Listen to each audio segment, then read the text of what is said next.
Joel? We got Joel. We got Joe Dehls. He has his own YouTube channel, which he talks about fantasy football. It's called the Fantasy Football Football Reaction Show, right? Yeah, okay. The Fantasy Reaction Show. The Fantasy Reaction Show on YouTube. So we're going to put the link in the bio for you guys to subscribe to that. So you want to hear your takes, bro. Week 6 starts, sits, and Week sleepers. 6. I need this. I got my rosters up right now because I'm in trouble. Do all three of you guys play fantasy? I do. I don't. Of course. Way too much. All right, what's your records, both of you, Jack and Joel? I'm 5-0. I'm 4-1, and then I'm 3-2 in the other one. Damn. You got to bear with me because I'm in 5 leagues here. So I am 4-1, 4-1, 3-2, 2-3, and 2-3. Damn. All right, you guys are sitting pretty. Honestly, you're not doing too bad. But the main thing I want to say is, even if you're 2-3, you're 1-4, whatever it might be, it's not too late. Most leagues, it's a 13-week regular season, right? So even if you're sitting at 1-4, there was one year I started 0-3 and I made the semifinals. So even if you're sitting at 1-4, 2-3, 0-5, it's not over yet. There's, plenty of season left to go, plenty of moves you can make. It's kind of weird with COVID. One of my leagues actually got canceled. We kind of just said, we're not doing money this year. We don't want to get into the playoffs and, things go sideways and then you're in the championship game and you're missing your best player. But either way, going on to week 6, I'll start at the quarterback position first. So my quarterback start of the week. Wentz. My favorite. Huh? Starting Wentz? Wentz? Nah, that ain't happening. Wentz is definitely not happening. My quarterback start of the week, though, is Matt Stafford against Jacksonville Jaguars. There's, especially in one quarterback leagues, I hope you guys are streaming. I hope you guys didn't pick Patrick Mahomes, Lamar Jackson, Deshaun. I hope you guys got late round quarterback. I picked Lamar. You're 5-0, so listen. It's not, it's not consistent. But either way, my favorite thing to do in one quarterback league is you're gonna stream the positions. So each week you're probably having a different quarterback, or you're picking up 2 or 3, having on your bench and play the best matchup. In this case, it's Matt Stafford. So the main reason why I like Stafford a lot this week is his last 2 games with Kenny Golladay back in the lineup. If you remember, the first 2 weeks he had a hamstring injury that really limited him. His first week back was week 3. And in the 2 weeks back, he's thrown for 476 yards and 5 touchdowns. He's averaging 4 more fantasy points per game with Kenny G back. And now they're coming off a bye. Golladay should be 100%. He's one of my favorite starts as well. But not only is it Stafford I really like, is I like the Lions as a whole for fantasy, because if there's one thing you could count on is the Lions doing nothing outside of Stafford. They have done nothing on defense. They're the 4th worst in terms of points per game, giving up nearly 32 points per game on a weekly basis. And Matt Patricia doesn't get talked about enough. He is terrible. Yeah. He's right up. He's getting into Adam Gase territory now with the way he's using his running backs. That's not an exaggeration. He's using Adrian Peterson more than DeAndre Swift. Damn. Yeah, I know. There was some stat that said that the Lions are one of the highest scoring first half teams, and in the second half, they're one of the worst because they run the ball so much more in the second half. Yeah, it's unbelievable. And they play soft zone. I'm mostly offensively because that's what I'm focusing on. But Adrian Peterson's seen 14.5 touches per game. DeAndre Swift, who they just used a 2nd-round pick on, almost everyone across the board said he's the best running back coming out this year, is seeing 6 touches a game. The week before last, he saw 1 carry. They're not using him enough. Unfortunately, this is going to keep going forward, which is going to lead to a bad rushing attack. They're bottom 10 in the lead in terms of rushing yards per game. And that's only good for Matt Stafford because Adrian Peterson is going to keep averaging 3.5 yards per game or 3.5 yards per carry. And Jacksonville, back in the day when they had Jalen Ramsey and Boye and those dogs, that was different. But now they're a great matchup to exploit. They're bottom 10 against fantasy quarterbacks, giving up 22 points per game. And what I'd love to look at is Vegas. You're going to hear me talk about Vegas a lot. So Vegas expects this to be a shootout between 2 really bad defenses. The line is set at 52.5 in terms of over-under, which is the 5th highest of the week. And the Detroit Lions have the 3rd highest implied point total of 28.5 points. I like Stafford as like a top 15, top 12 play this week. Mm-hmm. I would start him over guys like, Joe Burrow has a really tough matchup. That's why I really like streaming the quarterback, because you get a matchup like Matt Stafford at Jacksonville, who you could immediately plug in and start, and you could have, took someone else in like the 8th round when you could have just used Stafford off the waiver wire. Tell me, what do you think about these starts at quarterback?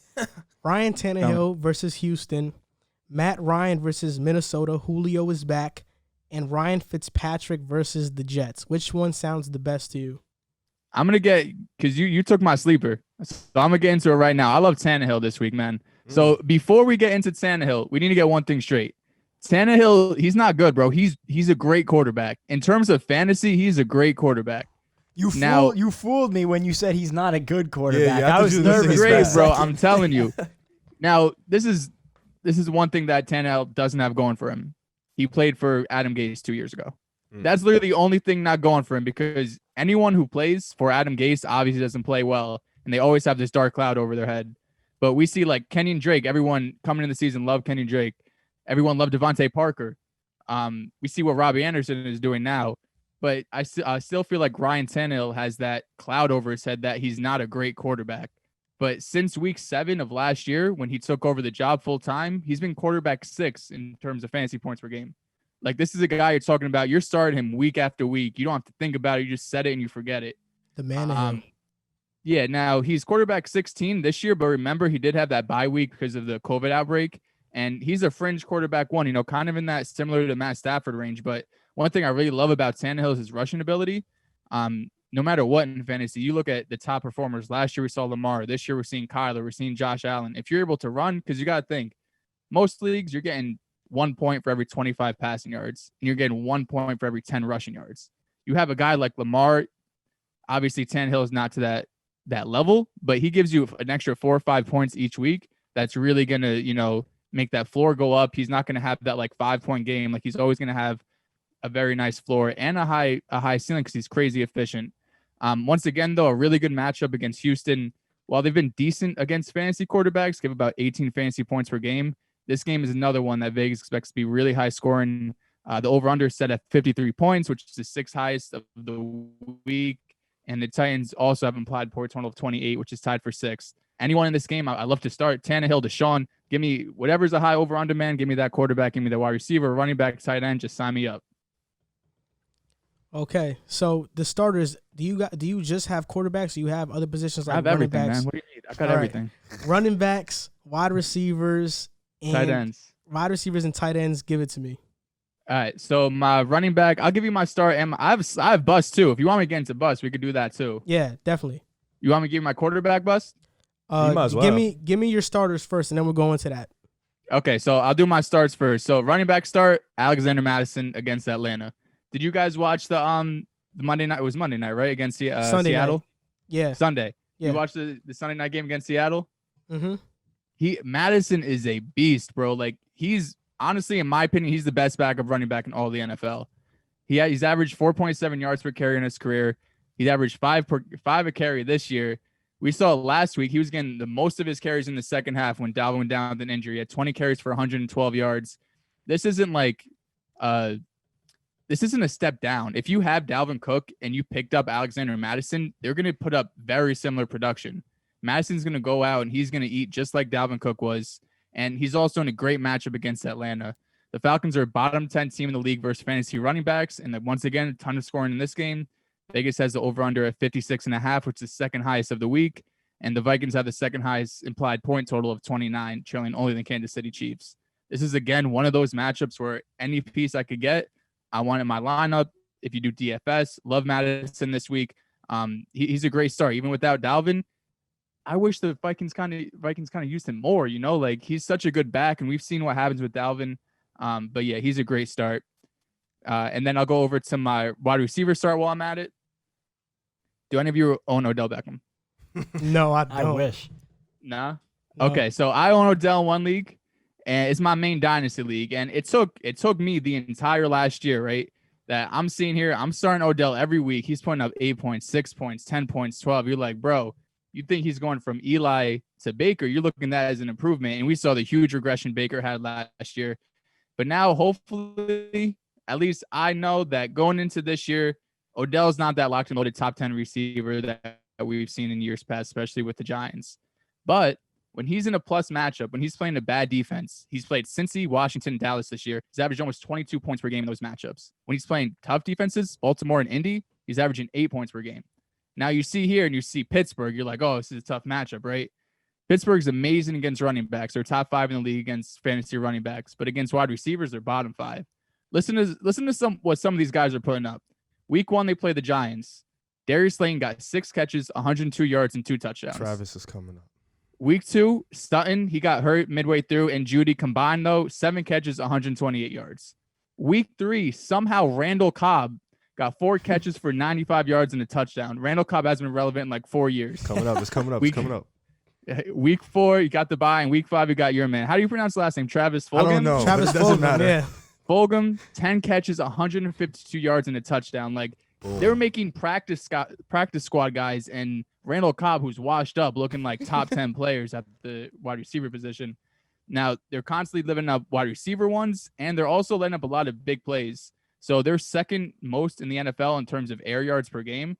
The only team that's given up more air yards is the Seattle Seahawks, and we know how terrible that secondary has been this year. And we know how Odell is. He loves the big plays. We saw what he did against Dallas. So I'm expecting a big game from Odell. I could see a 40, 50-yard touchdown. And I love Stefanski. He's getting really creative with him, using him in the running game, reverses. You know, that trick play with Jarvis was obviously amazing. So I love Odell this week. And for tight end. So tight end That'd be is like hard the because most irrelevant position in fantasy. it's irrelevant, but most leagues you still need to start one, right? So going into the season, you know, you have your regular guys, you have your Kelsey, Kittle, Andrews. But one guy that's broken out and hasn't really got talked about much is Jonnu Smith. Yeah, I don't know. I have. He's been playing really well. He's tight end 4 on the week in PPR leagues, and he's missed a game already. So it's time. This is the same thing I have with Tannehill, man. We got to start respecting the Titans. Like, they went to the AFC Chip last year. That wasn't a fluke. And he's averaging nearly 7 targets per game, which is 6th highest among all tight ends. And even with A.J. Brown back last week, he still saw 7 targets a game. And it's one thing to have skill in football, but you need to have the opportunity as well. Seeing 7 targets, you know, you're up there with the guys like Travis Kelce and Andrews. Like, that's the target share they're getting. As I mentioned previously, this is also a high-scoring game, 52.5 over-under. So wherever I get pieces, I know some people probably already own A.J. Brown, but Jonnu Smith is a really good player. He's obviously probably not available on your waiver wire, but that's my favorite start this week at the tight end position. Okay, and now let's get into the players you want to bench. You are not comfortable starting or putting in your lineup this week. Who are those 3 players? Give me 3. All right, so I'm going to start the quarterback position. This one hurts me because I'm a big Joe Burrow fan. I came into the year, I love Joe Burrow. Wasn't an LSU fan, but just seeing like what they have in Cincy from a fantasy football perspective, Joe Burrow is really talented. The wide receivers, Tyler Boyd's a top like 20 wide receiver. He just doesn't get talked about like that. T. Higgins has played really well. AJ Green is the worst out of all 3 of them. Joe Mixon, even though he hasn't been exactly efficient, he's still a decent running back, and he knows how to pass protect, catch the ball in the backfield. The only thing that scared me was the offensive line. That's what we saw last week against Baltimore.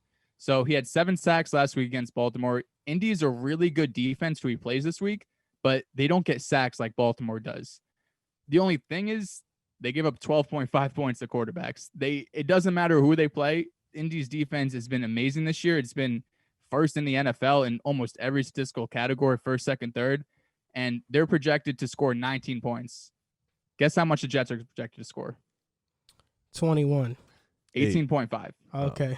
So they're projected to score the same amount of points as the Jets, and we know how god-awful the Jets have been. So I'm saying far away from Joe Burrow and every piece on this offense. All right, so getting into running backs. Do any of you guys follow the Denver Broncos? Yeah. A little bit. They're terrible too. Right? They're like, there's no 2 ways about it. Like, we saw the Denver Jets game. Like, that was just the battle of the number 1 pick, it seemed like. And the Broncos, I guess, I don't know if you want to count that as a win or a loss, but either way, the Broncos are really bad. And I'm staying far away from Melvin Gordon and possibly Phillip Lindsay. So earlier this week, I don't know if you saw, Melvin Gordon had the DUI, and then he had this kind of freak illness today. He needs to be symptom-free tomorrow, pass his COVID test, obviously. So there's a chance he doesn't play. If he's in or he's out, I'm not starting Melvin Gordon or Phillip Lindsay. I mean, the Patriots have been phenomenal this year against the running back. So they're top 10 against fantasy running backs, giving up 18 points per game to their entire backfield. We're not just talking about one guy, their backfield in total. And the Broncos have an implied point total of 17.5. That's the lowest out of any team. That's lower than the Jets. That's lower than I just mentioned Cincy. Like, they're projecting them basically to score nothing. Melvin Gordon, while he's had his fair share of decent games, he's basically touchdown reliant, which means if you don't get a touchdown, you're not happy with him. He's only averaged 4.1 yards per reception, so he is seeing a few targets, but he's not doing much with them. The only way Melvin Gordon does anything somewhat relevant is if he gets a touchdown.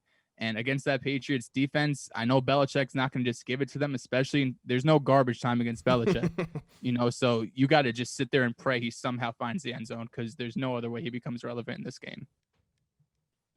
Now, moving on to tight ends.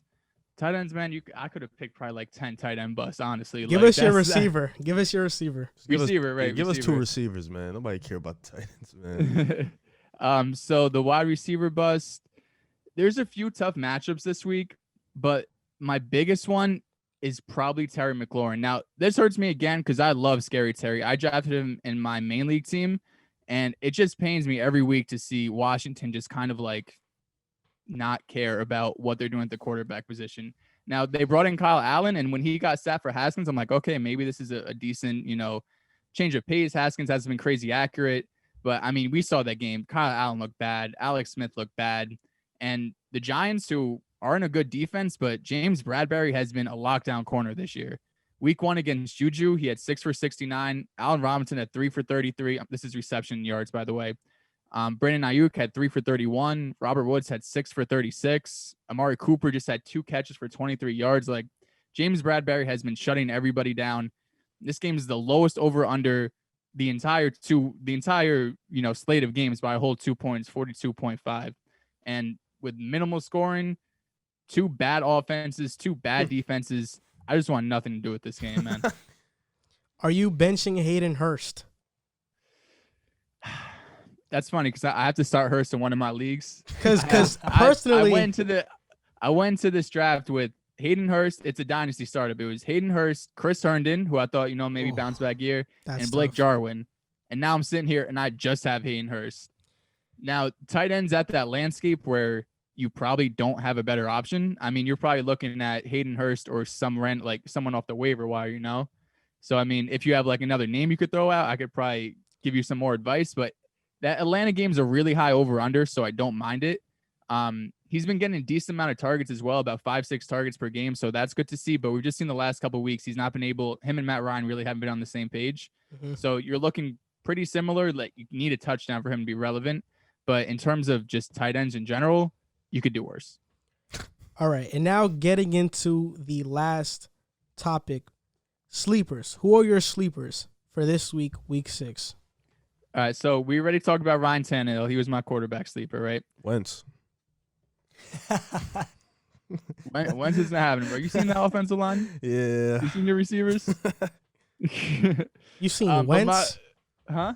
Have you seen Wentz? You're a Jets fan, bro. That too. Oh, okay. Listen, we know we suck. You guys just think you're good because you're in a bad division. Hey, listen, man. Doesn't matter. Remind me, who are the Eagles playing this week? Baltimore. We're gonna win. Whoa. We're gonna win. Whoa.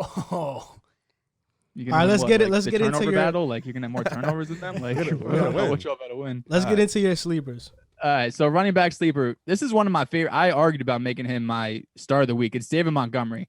Mm-hmm. Now, this is mostly because of matchup.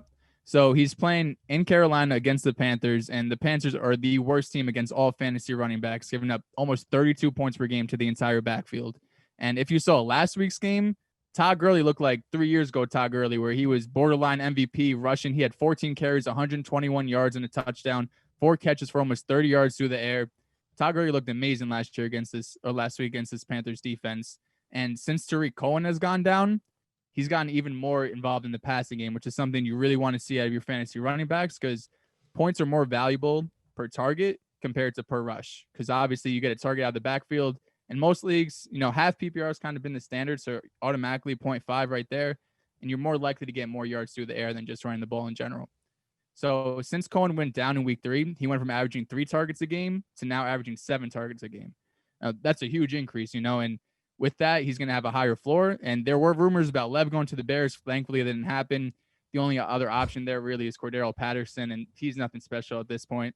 Another point is the Bears probably should win this game. I think they're better than Carolina. They're 3-point favorites according to Vegas. The Bears have a really strong defense as well, so I don't see Carolina putting up like 30, 40 points like they have been in the last couple weeks. So I really like David Montgomery this week. In your favorite position, you want tight end too? Nah, don't give us a tight end. Give us a receiver, and your sleeper defense that you'll pick. Okay, I'll give you my receiver first. Okay. So it might be a little hot take because of his name. You don't think sleeper, but for me, it's Juju. Now, Juju's someone who I feel like has been disrespected this year. Think about the year after Antonio Brown left, right? He put up 2 years where he was putting up like historic paces going in. Like he's like, oh, he's this crazy talented receiver. In dynasty leagues, he was the first wide receiver off the board. And then all of a sudden, AB leaves and Juju's getting double and triple teamed. And now everyone's off Juju. Like, oh, he can't do it without AB, this and that. But they're finally starting to get pieces to complement him. Last year, obviously, with Big Ben going down, Deontay Johnson being second year, I think James Washington was a rookie. They didn't really have the pieces around him. But we see this year with Deontay Johnson, who's really coming to his own, and Chase Claypool, who balled out last week. I think Juju has the pieces around him to perform well. And one thing about fantasy is you can't predict touchdowns. You could predict through targets. You could kind of see like a pattern with targets. He's getting 7 targets, 8 targets, 10, whatever. But touchdowns could be pretty sporadic. Now, Chase Claypool is not going to have 4 touchdowns, which means those touchdowns have to be spread out among other players. Juju's still on the field more than any receiver. He's playing 81% of snaps, but still has yet to lead the team in targets on any particular week. Deontay Johnson has already been ruled out for this game. And with Claypool coming back down to earth, I really see this as a bounce back game for Juju. And once again, the matchup's really nice. The Browns are the 3rd worst in the NFL, giving up 39 points per game to fantasy receivers. Another high over-under game of 51. And Pitt has an implied point total of 27.5, which is once again, top 8 across the league. You want my defense too, right? Yeah. Defense is easy, man. Whoever's playing the Jets. This week it's Miami. Next week, who do we got? The Bills? Chargers? Wow. Bills, I'm pretty sure. Bills, just look at the schedule. Whoever's playing the Jets, just pencil that in for my sleeper of the week. So I actually have a defensive pick. I started this defense in my league. Washington against the Giants. How do you feel about that? I'm in, man. Daniel Jones makes so many mistakes. That defense, that front seven, solid. Yeah. Chase Young finally came back last week, but that front seven, solid. And Daniel Jones just fumbles the ball. He makes dumb plays, interceptions. Like anything that he could do to make the Giants worse will happen. Damn. Definitely. So we thank you for being on this segment. A lot of useful knowledge, and we hope to have you back. It's going to be a reoccurring thing. Of course, week to have me week. back. I'll be here, man. Yes, sir. I'll get some tight end takes in there for you guys. All right. Thank you.